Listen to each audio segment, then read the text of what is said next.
What's good, Ann Camp? This is Justin Gibney, president of the Ann Campaign and one half of the Church Politics Podcast, and this is a civic update. What I want to talk about a little bit today is the Respect for Marriage Act, which was signed into law by President Biden yesterday.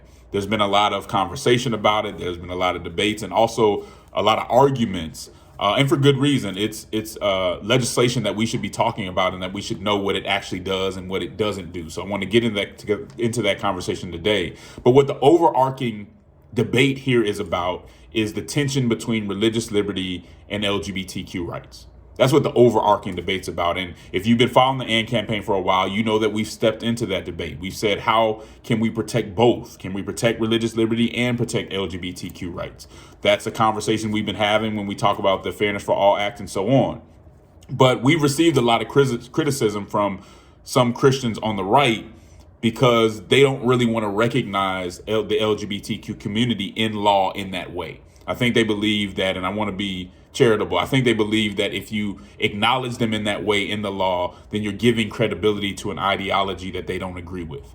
And we just happen to disagree with that. We don't have to agree with somebody to think that they should be protected, to think that they shouldn't be mistreated. We can look in the history of this country, of our society, and see where that community has not been treated well. So whether we agree with them or not, to us at the AND campaign, this is a matter of human dignity, and we will protect people as much as we think we can, and that makes sense under the law. And that's where we stand. That's where we'll continue to stand, and we're happy to have that debate. But that's where we are now. When it comes to the Respect for Marriage Act, we should be, taking this seriously.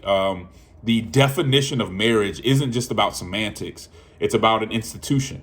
It's about how our society views institutions, what institutions it respects, and what it incentivizes. And so it's a very important debate. We don't support a redefinition of marriage, but we need to have a deeper conversation because there's more here going on.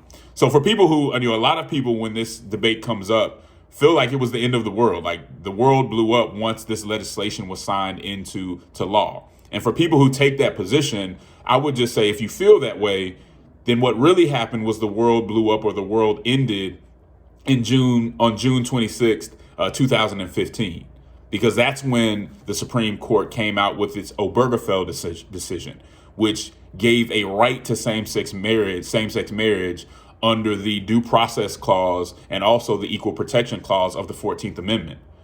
What this legislation, the Respect for Marriage Act, does is codify that decision. So it was already the law. This just puts it into legislation and makes it somewhat stronger, but it was already the law, right? And so we really have to understand that before we move forward and understand what's going on here. So we don't have to agree with the law, but one of the things I think people were getting wrong about the law is it puts religious freedom in a worse position. That after this was signed into law, Christians and Muslims and others who believed in a traditional view of marriage were put in a worse position.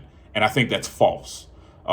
There was actually the First Amendment partnerships, Tim Schultz and others put a letter together that they sent to the Senate, and this was signed by a group of constitutional law scholars that have been fighting for religious freedom for decades. And they all said that this does not put religious freedom in a worse position. We are not less protected after the passage of the Respect for Marriage Act. Again, you don't have to agree with the law, but I think we're wrong to say that it makes things worse. Here's some of the things that they point out in that letter, and I'll put it in our bio if you want to read the whole letter. One of the things that you got to know about this legislation is that it has a categorical exemption for nonprofit religious organizations from having to provide services, accommodations, facilities for the celebration of marriages that it doesn't agree with. A categorical exemption. They will not have to provide any services, accommodations for these type of weddings. It also explicitly bars any civil claim or cause of action in that regard.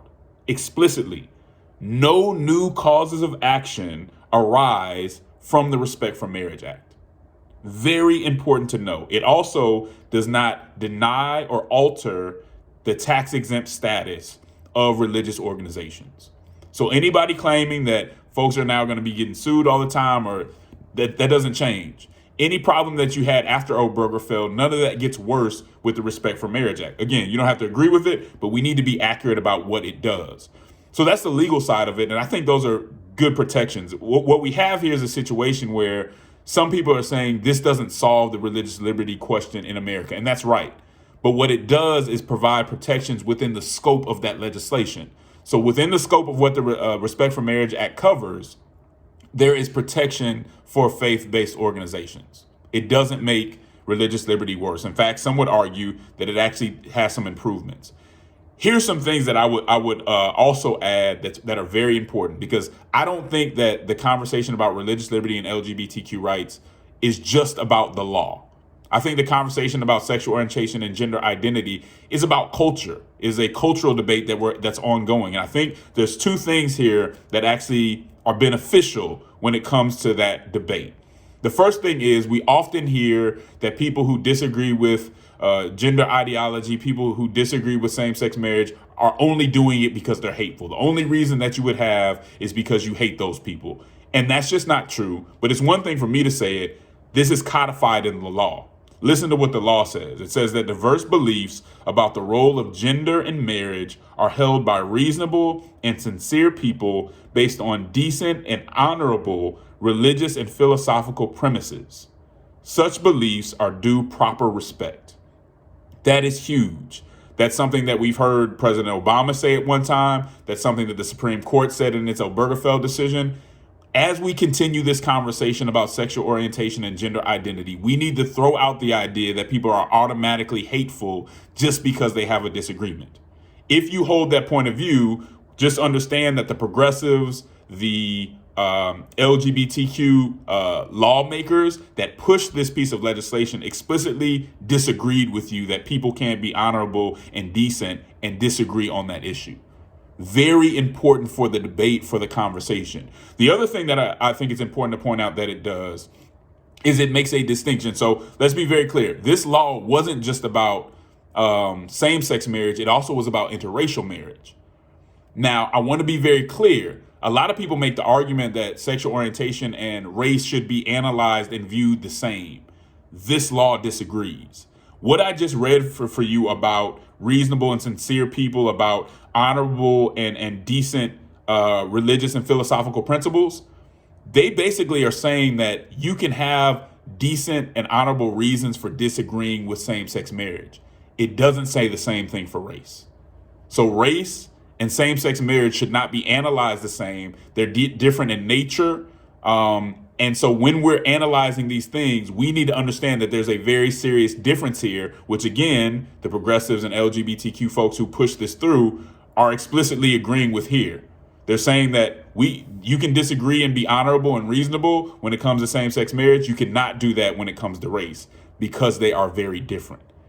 Very important for the conversation about sexual orientation and gender identity as we move on. Something to note. All right. I hope this clarified some things for you all. I hope that that you can see through some of this disinformation as it comes to you. Continue to listen to the Church Politics Podcast, to our civic updates. God bless you, and we'll continue to inform you as best as we can.